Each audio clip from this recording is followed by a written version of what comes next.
she double hockey sticks. What in the world is going on here? That is not like Owen. Like, what was that? Yeah, well, actually, Owen, he could be experiencing some symptoms of post-traumatic stress disorder. What? And what's post-traumatic stress? Oh, is that PTSD? Yeah. What is that? So with PTSD, typically it stems from a traumatic experience that is either witnessed, experienced, or you could learn from a family friend that they endured some trauma, and that can lead to PTSD.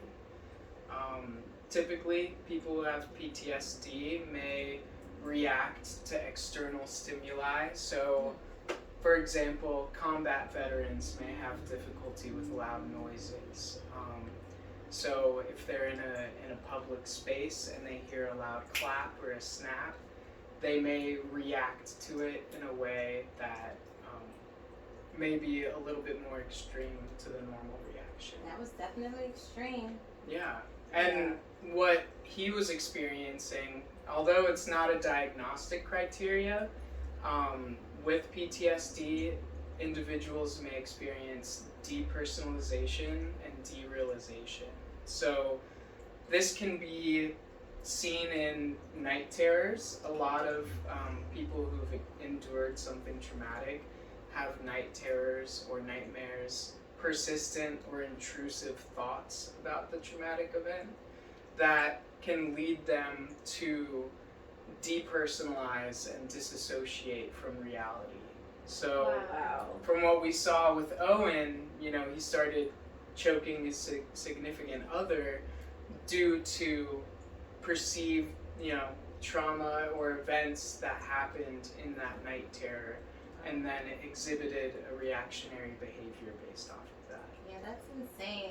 Who would you say is at risk, or what's the prevalence?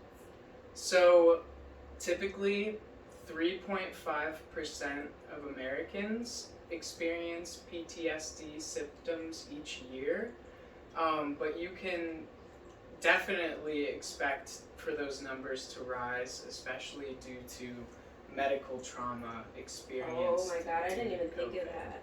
Wow. Yeah. So.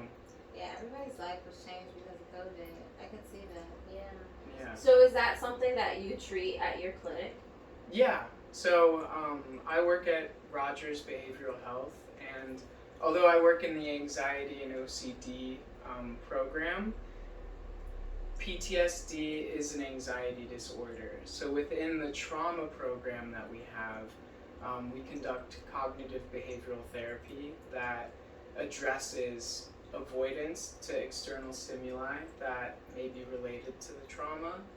And the basic idea behind cognitive behavioral therapy as it relates to pain management as well as PTSD is to function despite the pain.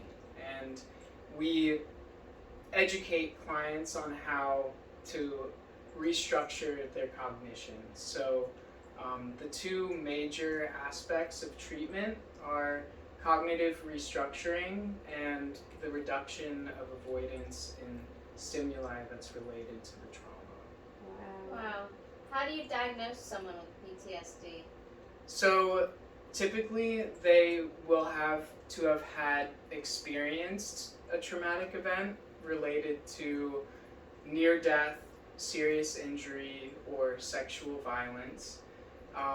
And that can either be experienced firsthand, it can be witnessed, it can be hearing from somebody close to you that's endured trauma, as well as repeated exposure to traumatic events. So for EMSs, if they have to collect body parts, and that's something that they do every day, that could contribute to symptoms of PTSD.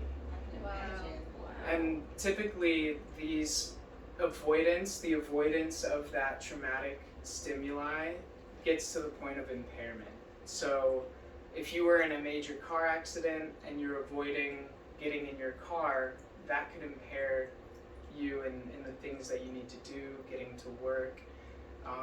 So there has to be a drastic impairment along with that traumatic event with some flashbacks. And you know, everyone experiences PTSD in different ways, so the flashbacks and disassociation may not be there, but negative thought content and cognitions behind the traumatic event can be impaired. So survivor's guilt is a good example, or constantly ruminating and thinking about how you could have done something different. Wow. Yeah. Do you think you could get us some pamphlets from your job so we can have at our PT clinic for our clients, Yeah. for our patients? That would be Definitely. awesome. Yeah, Yeah. thank you so much. much. That would be so And you know, I really like the fact that you guys are gonna kind of educate your patients on this, because that's something that helps reduce mental health stigma. So a lot of patients have medical trauma. So especially if they're going to physical therapy, that could be a car crash. That could be even just something as little as walking your dog and falling.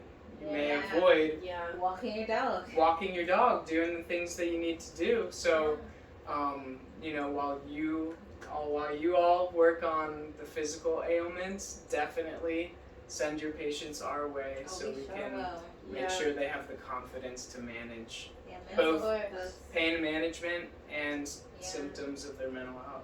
You're right. That's great. Mental health is Thank really you. important. Thanks. Appreciate Yeah. it. Let's see Alright, what let's get back and see what happens. happens, because how can you recover This from is that? gonna be crazy.